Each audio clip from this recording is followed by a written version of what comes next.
Your Classical Storytime is supported by Minnesota Neuropsychology, dedicated to helping build a future where neurodiverse learners are empowered to use their strengths and overcome learning challenges.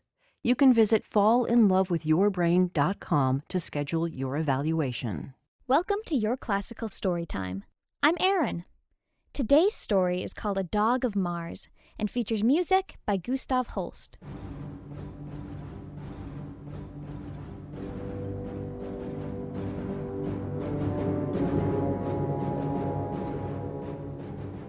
Now, no one has ever been to the planet Mars, at least not yet. But many people have dreamed of going to what we sometimes call the Red Planet. One of those people was an influential author named Edgar Rice Burroughs. More than 100 years ago, he created many stories featuring John Carter, an Earthling who ends up on Mars. Here's my friend Randy, as John Carter, to tell you how he meets a Martian dog named Woola.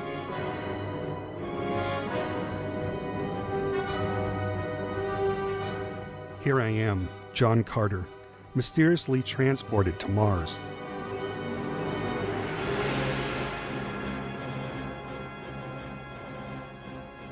It's incredible that I'm here, even though I don't know how it happened.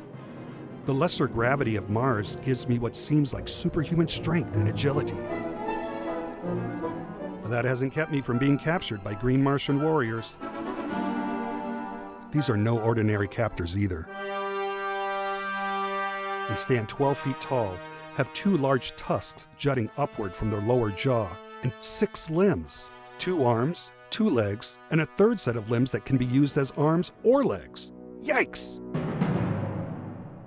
Fortunately, my captors have placed a young female Martian named Sola in charge of me, and she has treated me kindly. We enter an empty building in what seems to be a deserted city. Sola motions me to sit down on a pile of blankets near the center of the room. She turns to the doorway and makes a strange sound. Hola. In response to her call, a fantastically ugly creature enters the room. It waddles in on 10 short legs and squats down before Sola like an obedient puppy. The thing is about the size of a Shetland pony, but its head kind of looks like a frog's, except that the jaws are equipped with 3 rows of long, sharp teeth. Sola stares into the brute's wicked-looking eyes, mutters a command. She uses the word Woola several times. I guess that's its name. And then she points to me and leaves. Don't leave me alone with this monster, I think to myself, as the beast eyes me. But instead of eating me, this excuse for a Martian dog simply crosses the room and lies in front of the doorway, blocking the only exit. It opens its wide jaws into a massive yawn and lays its head down. I'm kind of tired too, so I cozy up in the blankets and I sleep soundly until the next morning. But when I awake, I find the big brute still stretched across the doorway, its eyes still glued on me. I wonder what it would do if I tried to escape. With those stubby legs, it's surely no jumper, and probably not a runner either. Now, I don't usually look for trouble, but why not see what happens? I stand up, and it quickly does the same. If I walk normally, I would fly across the room in one leap, thanks to Mars' lower gravity. So I shuffle my feet instead. As I get near the big beast, I say, Woola, stay. She simply steps aside to let me pass. Escaping might be easier than I thought. As I shuffle by her and down the deserted street, she follows about 10 feet behind. I guess she's not guarding me so much as protecting me. But from what? As we get to the edge of the city, she bolts in front of me to block my path. She makes strange sounds and bares her teeth. It's clear that she doesn't want me to go any farther. I laugh. Oh, Woola, am I going to have some fun with you? Before she can blink, I jump over her. Whoa! I shoot high into the air and land about 60 feet away. But the joke's on me. Woola wheels instantly and charges at me with the most amazing speed I've ever seen. Faster than a cheetah, her legs a blur. But just before she catches up to me, I spin around and leap high over her again and head back to the city.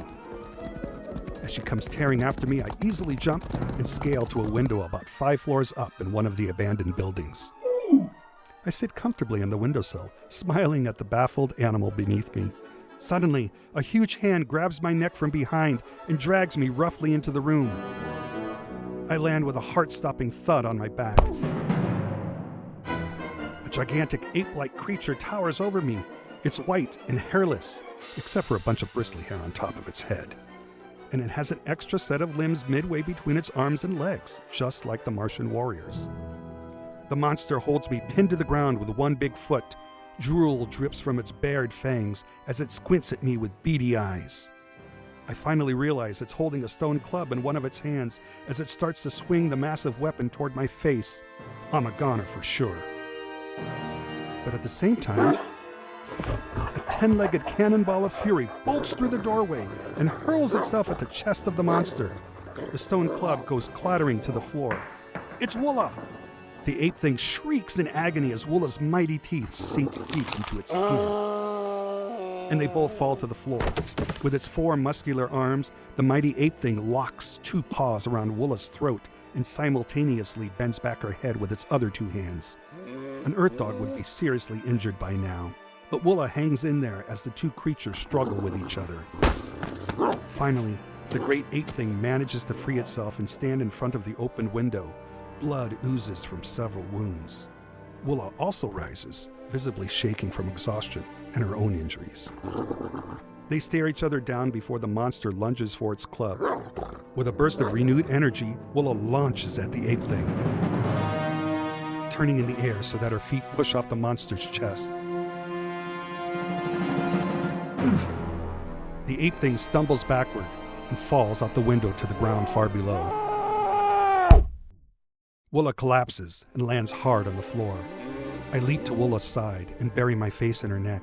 She saved my life, but now she might be dying, all because of my carelessness. I hear a noise behind me and I turn to find Sola standing in the room's doorway with several of the Martian warriors. The Martian men clapped their many hands in bizarre admiration of the beastly battle and my super physical abilities. The fiercest-looking warrior makes a menacing move toward Woola, as if to put her out of her misery. They don't like signs of weakness. "No!" I cry out, and I shove him away. With some effort, Woola lifts her head from all the commotion. I kneel beside the fearsome-looking thing and help her get to her feet, all 10 of them. I motion to her to follow me, and she, Sola, and I walk past the warriors and out of the room. This wouldn't be the last time Woola would come to my rescue, and I would come to find that behind that ugly mug, there was more love, more loyalty, and more gratitude than any creature I would ever meet. That's Woola, my dog of Mars.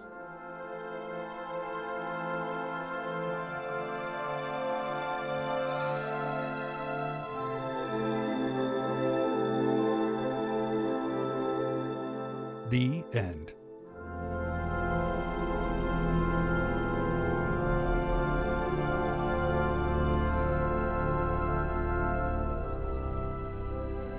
Thanks for listening to Your Classical Storytime from APM, American Public Media. Explore the rest of our library at yourclassical.org.